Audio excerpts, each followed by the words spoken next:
할렐루야. 예, 해피 추석. 예, 한 번 더 해피 추석. 예. 예. 명절이 미국에 살다 보니 명절이 언제인지 잘 모릅니다. 그래서 어저께는 집에 문안을 드려야 되는데 어제가 그제인가요? 또 헷갈리네. 그제군요. 금요일 저녁에 전화를 드려야 되는데 깜빡하고 잠이 들었어요. 그래서 또 11시나 돼서 또 아내가 깨우고 그래가지고 전화를 잠결에 하고 그런 일이 있었습니다. 여러분은 어떻습니까? 또 문안 인사를 잘 들었냐요?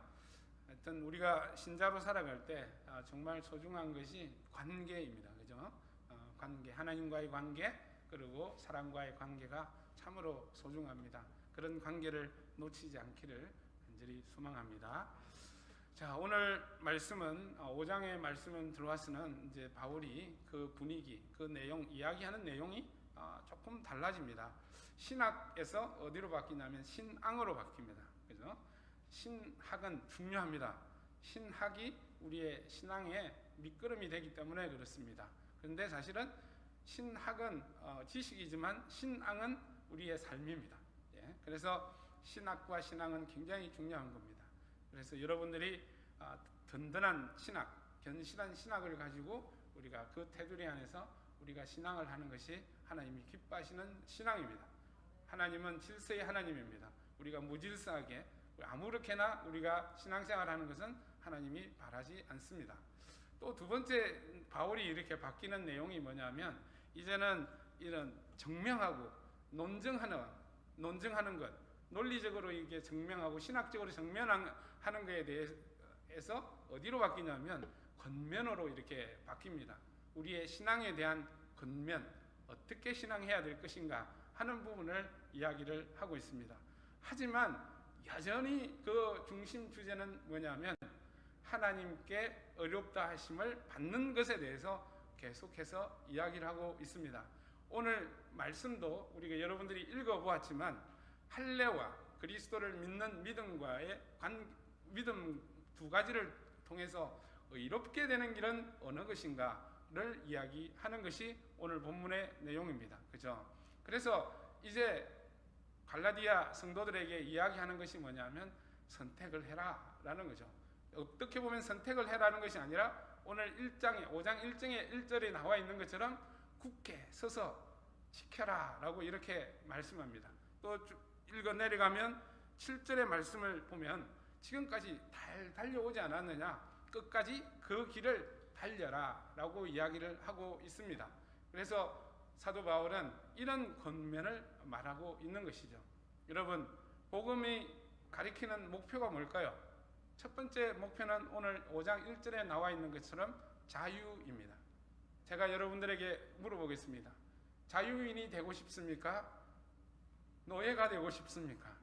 이렇게 질문하면 당연히 자유인이 되고 싶다라고 이야기를 하죠.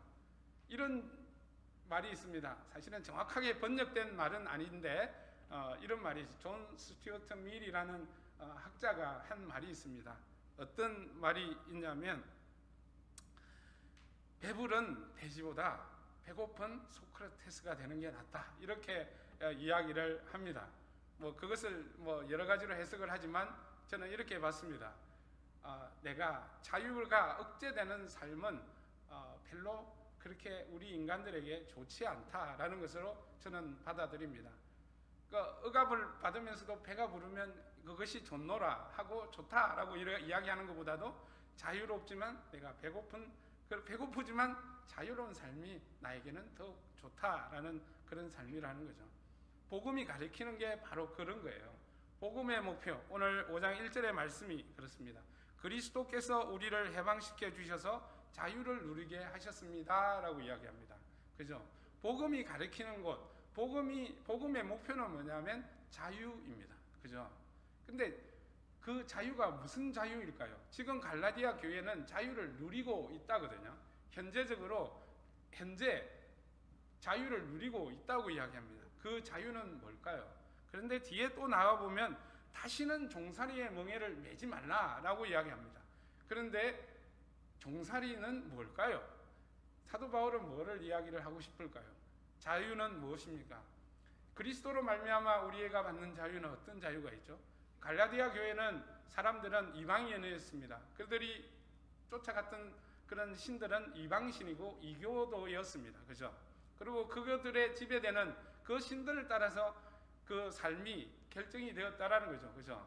그래서 그 신에 묶여서 이렇게 살은 겁니다. 그래서 자유라는 것은 얽매이는 것에서 풀려나는 것, 해방되는 것, 이것이 자유입니다. 그래서 1차적으로 갈라디아 교회의 사람들은 그런 이방 교도들과 이방 신들을 숭배하면서 살아왔던 그런 삶에서의 해방을 이야기하는 것이죠. 그죠? 그 다음 두 번째 자유는 어떤 자유일까요? 바울이 로마서나 갈라디아서에서 이야기하는 자유는 뭐로부터의 자유일까요? 죄로부터의 자유입니다. 그죠? 이거는 사실은 궁극적인 우리의 자유입니다. 우리는 사도 바울은 로마서를 보면 우리가 죄에 얽매여 있고 죄의 종노릇을 한다고 이야기를 합니다. 실제로 우리는 죄를 결과물로, 결론으로 이야기를 하지만 사도 바울은 우리를 이끄는 무엇으로 이야기를 합니다. 그죠? 그래서 죄라는 것은 우리의 생각과 우리의 마음과 우리의 가치관, 우리의 세계관들을 장악하고 그것들로 이끌어 나가는 것이 죄라는 일반적인 원론적인 죄의 모양입니다. 그래서 이거를 우리는 죄성이라고 이야기를 하기도 합니다. 그래서 이 죄에 따라 살아가게 되면 어떻게 되냐면 죄의 결과물이 나오는데 그것이 우리의 삶으로 나타나는 거죠. 그것이 하나님이 기뻐하지 않는 그런 삶을 살아가게 된다는 것이죠. 내가 하나님을 기뻐하지 않는 삶을 살고 싶어 사는 게 아니라 죄에 얽매여서 살기 때문에 그렇다는 거죠. 그래서 예수 그리스도의 십자가의 죽으심이 바로 그 죄의 사슬을 끊어주셨다라는 것이죠. 그것의 복음의 내용입니다. 그죠? 그 복음이 가르치는 것이 바로 우리를 죄로부터 해방시키고 자유롭게 하는 것이 바로 우리가 얻은 예수 그리스도를 통해서 얻은 궁극적인 자유입니다. 그런데 또 자유가 하나가 더 있어요. 그러다 보니까 나오는 자유가 뭔가 하면은 이방 교도들의 삶이나 가치관이나 세계관들에 우리는 자유롭다는 거죠. 그렇지 않습니까? 세상이 좋아하는 것들, 세상이 박수치는 것에 우리는 자유롭다는 거죠. 그런 가치를 우리는 따라가지 않는다는 거죠. 그죠? 그렇지 않습니까? 지금 여러분들이 여기에 예배 자리에 나온 것은 여러분들의 자유로운 선택이에요. 그죠?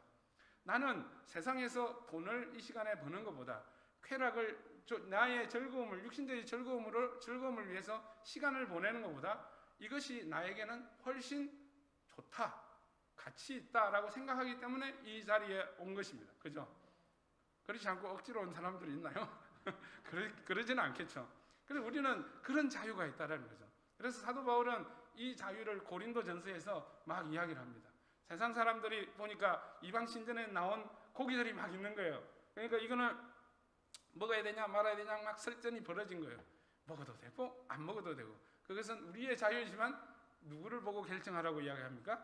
상대방을 보고 결정하라고 이야기를 하는 거죠. 상대방이 믿음이 있는가 없는가, 그것으로 인해서 시험이 될 건가 안 될 건가, 그걸 보고 결정하라는 것이죠. 그래서 우리에게 오는 그런 독특한 자유가 바로 이런 자유라는 거죠.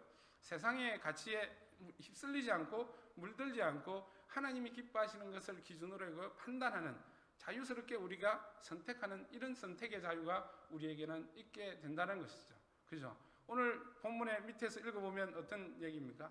우리에게는 할례와 무할례는 아무것도 아니다는 거죠. 문제가 될 것이 아니라 할례를 받든 할례를 받지 않든 그것은 우리 그리스도인에게는 문제가 되지 않는다라는 거죠. 그것 갖고 시시비비를 가지고 그것에 얽매여서 우리는 살지 않는다라고 이야기하는 거죠. 이런 것들이 우리에게 주신, 그리스도가 우리에게 주신 자유입니다. 여러분은 이런 자유를 만끽하고 누리고 있습니까? 저와 여러분들이 그리스도에게서 주신 이 자유를 누리기를 간절히 소망합니다. 그런데 갈라디아 사람들 일부는 어떻게 하느냐면 거기서 벗어나려고 한다는 거죠. 거기서 어디로 가려고 하냐면 율법의 행위로 가려고 하는 거죠. 율법의 행위의 대표적인 게 뭐냐면 할례라는 거죠. 할례가 사실은 시작이라는 거죠. 그 할례로 가려고 하는 거죠. 그래서 그것을 바울은 뭐라고 딱 이야기를 해버리냐면, 못 박아버리냐면 종살이를 다시 하는 것과 같다라고 이야기합니다. 그래서 율법에 얽매여서 사는 것과 같다라고 이야기합니다. 그것이 왜 그런 얘기를 할까요? 왜 사도 바울은 오늘 그것을 율법에 얽매이는 종살이라고 이야기를 할까요? 오늘 바울이 이야기하고자 하는 초점이 바로 여기에 있는 것이죠. 그래서 바울이 이야기하고자 하는 것은 바로 이 점입니다. 유대주의자들, 할례를 받아야 되고 할례를 통해서 율법을 수행해야 되는 이것을 주장하는 율법주의자들에게 있어서도 그 목표는 한 가지예요. 뭡니까? 그리스도를 믿는 우리의 목표도 한 가지예요. 또 다른 한 가지가 있어요. 그게 뭐예요? 제가 성경을 읽어드릴게요. 자, 우리가 4절의 말씀을 보십시오. 4절에 보면 뭐라고 나와 있냐면 율법으로 의롭게 되려고 하는 사람이다 라고 이야기해요. 그리고 우리가 5절을 읽어봐요. 5절을 보면 우리는 뭐라고 해요? 믿음으로 어렵다 하심을 받으려고 소망을 기다리는 사람, 이렇게 딱 구분을 하잖아요. 그러니까 율법주의자나 유대주의자들은 뭐 같은 한 통속이지만 그 안에서 조금 분류가 되지만 그들이 하는 목표 지점이 뭐예요? 의예요. 하나님의 의예요. 그죠? 의. 제가 발음이 잘 안 되죠. 의. 경상도 사람이 의자 이게 잘 안 돼요. 알아들으시고, 그래서 righteousness네요. 그죠? 의롭게 되는 거예요. 그리고 우리도 마찬가지로 예수를 믿는 이유가 뭐예요? 우리가 하나님 앞에서 의롭다함을 인정받는 거예요. 이게 이제 뭐하고 연결이 됩니까? 내가 하나님의 가족이 되는 것, 하나님의 아들이 되는 것과 연결이 돼요. 그죠? 이게 결국은 종이 되느냐 아들이 되느냐 하고 또 연결이 되는 거예요. 그래서 결국 자유라는 것, 종이 되는 것은 의롭게 되는 것과 같이 연결이 되는 그런 말씀이에요. 그래서 사도 바울은 오늘 이야기합니다. 굳게 서라고 그러는 거예요. 지금 달 달려왔는데 끝까지 그 길을 달려가라. 뭘 하라고 이야기를 하는 걸까요? 너희가 의롭게 되는 길에 올바르게 서 있으니 그것을 굳게 지키라는 거죠. 그리고 그 길을 굳게 끝까지 달려가라라고 운동 경주자, 선수의 비유를 들고 그 다음에 로마 군대가 전투하는 모습을 들어서 이렇게 계속해 나가라고 말하는 것이죠. 지켜나가라, 현혹되지 말라라고 이야기하는 것입니다. 그러면 의롭게 되는 길이 유대주의자들이 이야기하는 것은 할례예요. 율법의 행위예요. 그럼 할례가 왜 의롭게 되는 것이라고 이야기하는 것일까요? 우리가 창세기 17장을 우리는 돌아갈 필요가 있습니다. 창세기 17장을 보면 하나님이 나타나셔서 다시금 뚜렷하게 이제 하나님의 약속을 다시 한 번 더 이야기를 합니다.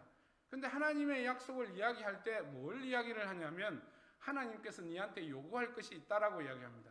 그 전에는 하나님이 요구하잖아요. 하나님이 요구하지 않는데 하나님께 요구하는 게 있는데 그것이 뭐냐면 네가 내 말에 순종해라라고 이야기를 합니다. 그 다음에 두 번째로 이야기하는 게 뭐냐면 험없이 살아라라고 이야기하는 거죠. 이것을 또 같은 말로 다른 말로 바꾸면 다른 게 아니라 너는 나의 기쁨이 되는 삶을 살아라라는 말로 한마디로 착 정리를 해버릴 수가 있습니다. 그죠? 그래서 우리 크리스천의 삶의 목적은 뭐예요? 삶의 목적은 하나님을 영화롭게 하는 것, 이거예요. 그래서 하나님이 아브라함에게도 하신 말씀이 똑같은 말씀이에요.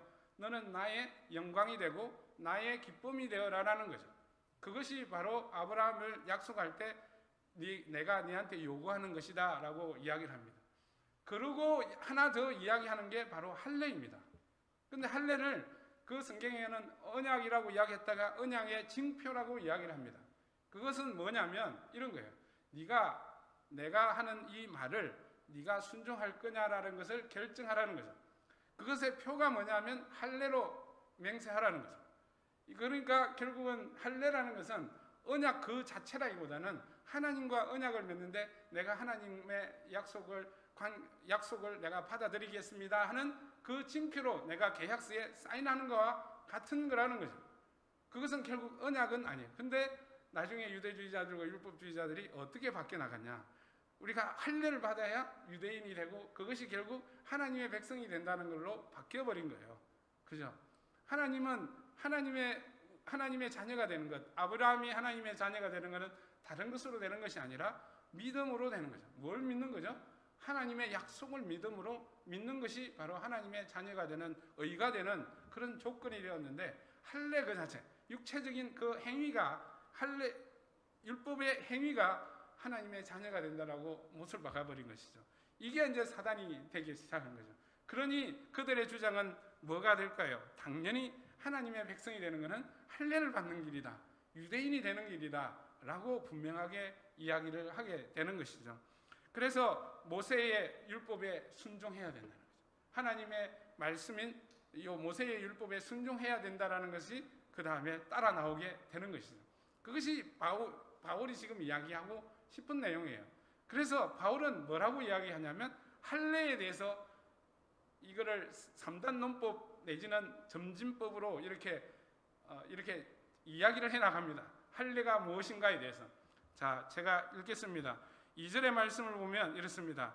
여러분이 할례를 받으면 뭐가 된다고요? 그리스도에게서 아무런 유익이 없다는 거죠. 그리스도가 우리에게 주신 유익이 뭐예요? 자유예요. 죄로부터의 자유예요. 그죠? 하나님의 아들이 되는 것, 하나님으로부터 의롭다함을 받는 것, 이런 것은 전혀 유익이 없다는 거죠. 할례하고 그렇게 연결을 시켜버리는데 그 다음 이야기를 보면 두 번째 뭐라고 이야기하면 그런 할례자들은 뭐라고 이야기합니까? 율법 전체를 이행해야 할 의무가 있다는 거죠. 실제로 이 멍에라는 표현을 쓰잖아요. 예수님도 바리새인들에게 너희들은 사람들에게 멍에를 씌운다라고 이야기합니다. 그죠? 율법을 지킬 것을 강요해서 그것을 멍에라고 이야기합니다. 그래서 예수님이 말씀하는 것은 내게 오라 내가 너희를 편히 쉬게 하리라 라는 말씀이 그런 말의 의미로 나오는 거예요. 그리고 실제로 율법을 수행하는 사람들은 내가 율법에 멍에를 지고 있다라고 이렇게 표현했다고 하기도 합니다. 그래서 사도 바울이 이야기하는 것은 뭐냐면 할례를 했다는 것은 내가 모세의 율법의 행위를 내가 지키겠습니다 하고 고백하는 것과 같다라는 거예요. 우리가 17장을 읽어봐도 그런 내용이라는 거예요. 그런데 그 다음에 내용이 뭐예요? 이게 이제 중요한 내용입니다. 그래서 율법으로 의롭게 되려고 하는 사람은 그리스도에게서 끊어지고 은혜에서 떨어져 나간 사람이라고 이야기합니다. 그러니까 할례를 가지고 이야기한 게 뭐예요? 결국은 율법으로 의롭게 되려고 한다는 거죠. 그러니까 유대주의자들이 주장한 것도 다른 것이 아니라 내가 하나님 앞에 의롭게 되려고 하는데 뭘로 의롭게 되려고 해요? 율법을 수행함으로 하나님의 마음에 들게 내가 나의 노력으로 나의 힘으로 하겠다라는 것이 바로 율법주의자들이 하는 가르침이라는 거예요.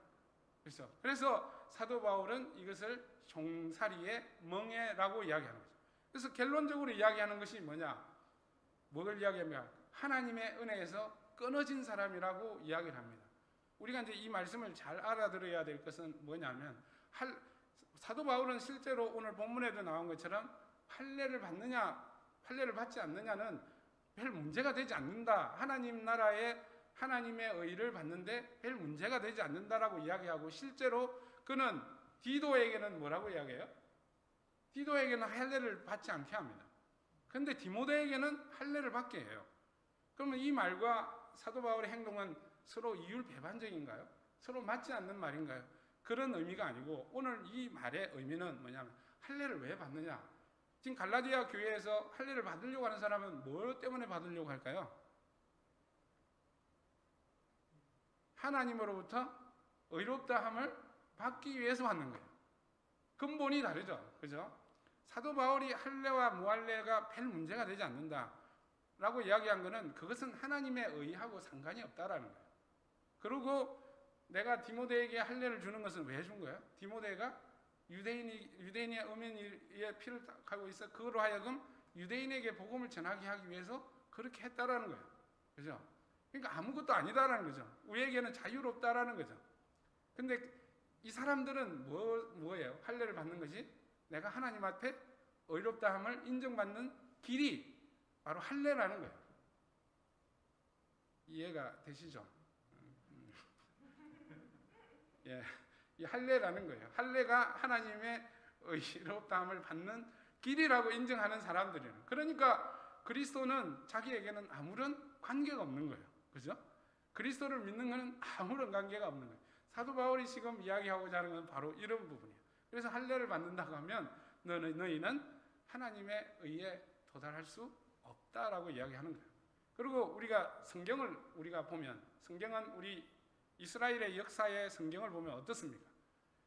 그들이 할례를 받아요. 열심히 또 율법을 받았어요. 율법으로 살아가지만 그들이 결국 율법을 다 지켰나요? 아닙니다. 실패를 했습니다. 그죠? 우리도 돌아다 봐도 하나님의 말씀이 많습니다. 오늘 기도에도 보면 우리가 하나님의 말씀대로, 대표 기도한 사람의 얘기를 들어보면 우리가 하나님의 말씀대로 살고자 하지만 일상에서는 하나님의 삶을 잘 살지 못한다는 거예요. 우리는 불완전하고 우리는 완벽하지 못하는 삶을 살고 있는 거예요. 그러니 우리가 완벽한 삶으로 하나님의 그 의에 돌아갈 수 있는 것은 불가능하다는 거예요. 그렇죠? 우리가 상식적으로 생각해도 그렇다는 거죠. 그래서 사도 바울이 오늘 이야기하는 것은 바로 그런 거죠. 하나님의 의롭게 되는 길에 있어서는 할례는 아니다라고 이야기하는 거죠. 할례는 그 길이 아니다라고 이야기하는 것이 오늘 사도 바울의 이야기입니다. 그러니 율법은 우리에게 뭘 줄까요? 절망을 줍니다. 그 절망을 줍니다. 사도 바울이 로마서에서 고백한 것처럼 오라 나의 죽음의 몸에서 누가 나를 건져낼까? 이런 고민을 하게 되는 거죠. 율법으로서는 내가 죄인이라는 것밖에는 드러나지 않는다는 거죠. 나로서는 아무렇게도 선하게 살려고 해도 내가 안 된다라는 것을 고백하는 그런 내용이에요. 그죠? 율법은, 할례는 결국은 율법을 행해서 의롭게 되려고 하는 사람들의 모습이라는 거죠. 그 시작이라는 거죠. 그것은 의롭게 되는 길이 아니다라고 이야기를 합니다. 자, 그 다음에 우리는 중요한 말씀으로 들어갑니다. 5절과 6절의 말씀입니다. 같이 한번 읽었으면 좋겠습니다. 자, 같이 읽습니다. 그러나 우리는 성령을 힘입어서 믿음으로 의롭다 하심을 받을 소망을 간절히 기다리고 있습니다.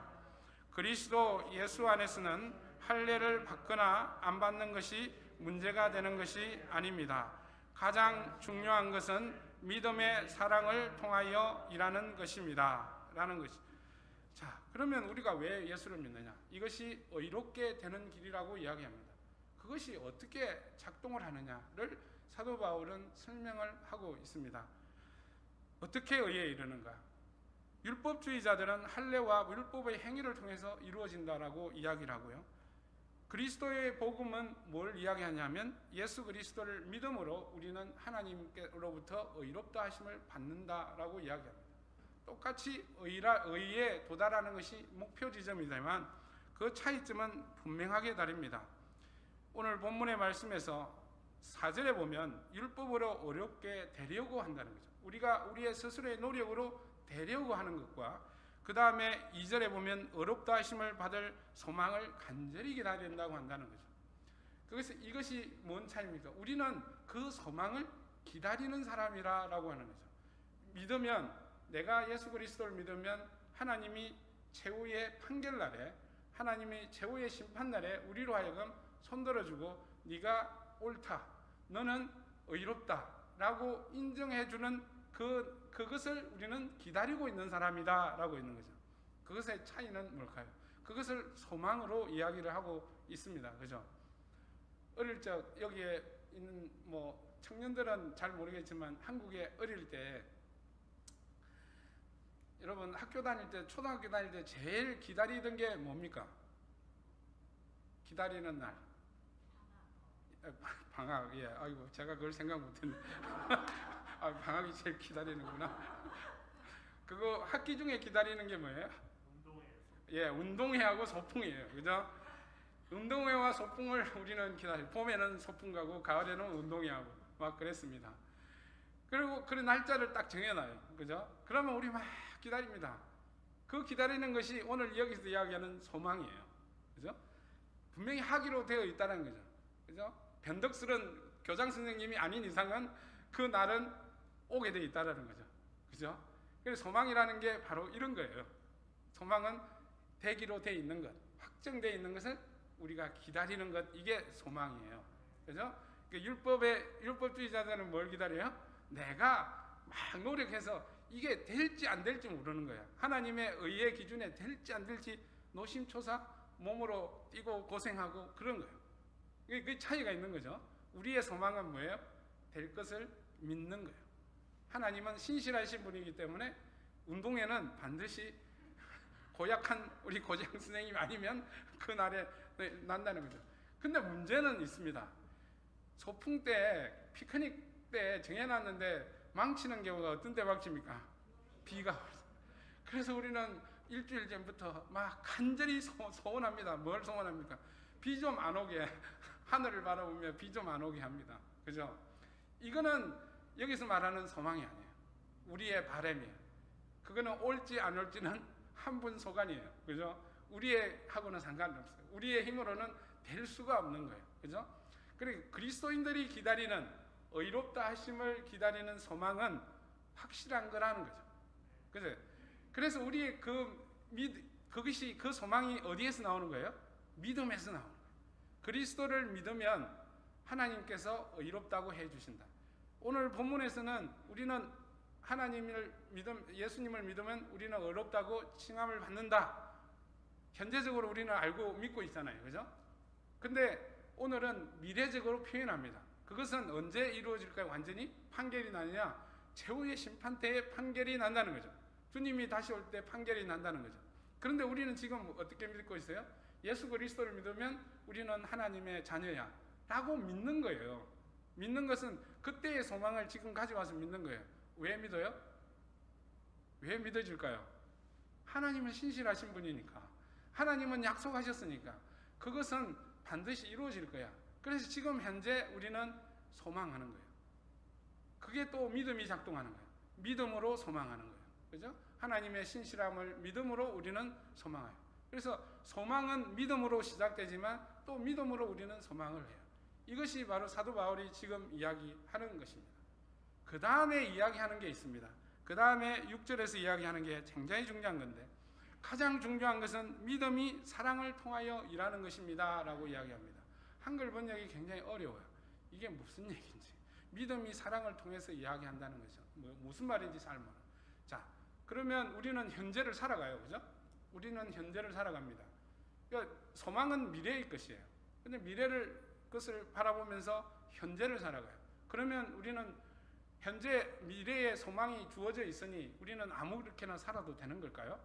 율법을 버리고 하나님의 말씀에 순종 안 하고 예수만 믿으면 다 끝나는 걸까요? 성경은 그렇게 이야기하지 않습니다. 아브라함에게도 이야기한 것은 순종과 그 삶을 분명하게 이야기하고 있거든요. 그 삶을 통해서 하나님의 영광을 받기를 원하시거든요. 하나님께서는. 그러니까 현재의 삶은 우리가 믿음의 삶을 살아가야 된다는 거죠. 근데 현재의 삶이 믿음으로 드러나는 게 무엇이 드러나냐? 사랑이라는 거죠. 그죠?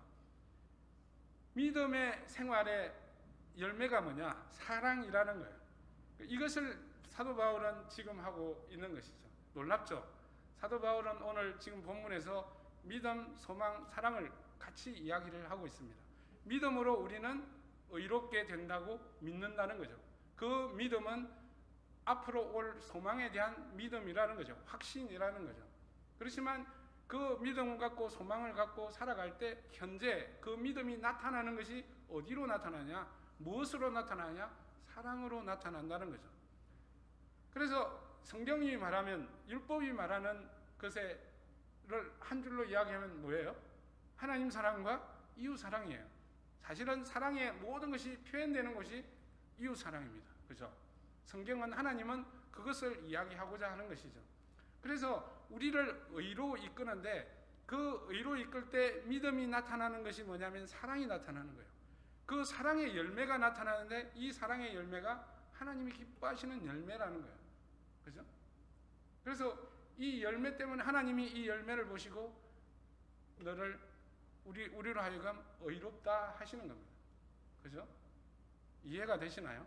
우리는 그냥 믿음으로 의롭다 된다는 것이 아니라, 믿음으로 우리가 의롭다 되는 것을 소망하는데, 그 믿음을 갖고 있는 사람들은 현재의 삶에서 사랑이란 열매로 표현된다는 것이죠. 이방인의 삶이나 이방인의 삶이나 또 하나님이 기뻐하지 않는 삶으로 표현되는 것이 아니라, 삶이 나타나는 것이 아니라, 우리는 저절로 무엇이 나타나냐? 사랑이 나타난다는 거죠. 하나님이 기뻐하시는 이웃의 사랑으로 나타나게 된다는 거죠. 그러니 우리를 그 하나님이 우리 믿음으로 살아가는 그 사랑의 삶을 보고 하나님이 기뻐하신다는 거죠. 하나님이 의롭다 하신다는 것이죠. 그죠? 그것이 바로 오늘 사도 바울이 이야기하는 거죠. 그래서 의의 길로 이끄는 것이 뭐냐? 바로 사랑의 삶이라는 겁니다.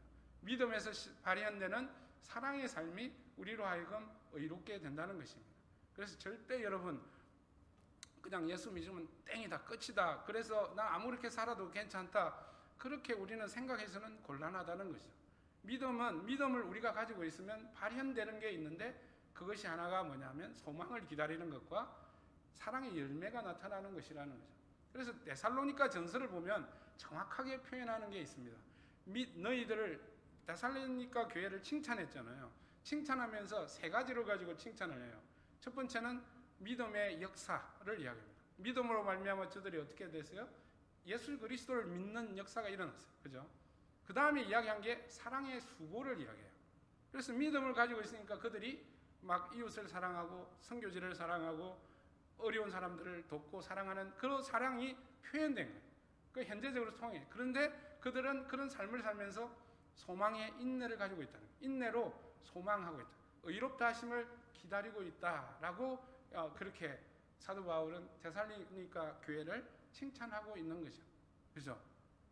믿음이 결국은 우리를 의롭게 이끕니다.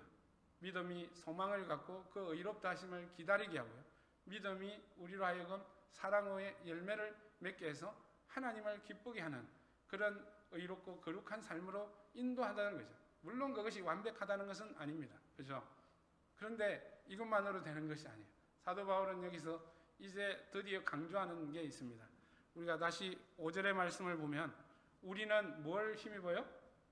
성령을 힘입어서 그렇다고 이야기를 합니다. 그러니까 믿음의 의에 이르는 것은 성령 때문에 그렇다는 거예요. 그죠? 자, 그러면 성령과 믿음과 성령과 소망과 성령과 사랑과는 밀접한 관계가 있다는 것을 사도 바울은 이야기합니다. 우리가 예수 그리스도를 믿으면 우리는 뭘 선물로 받나요?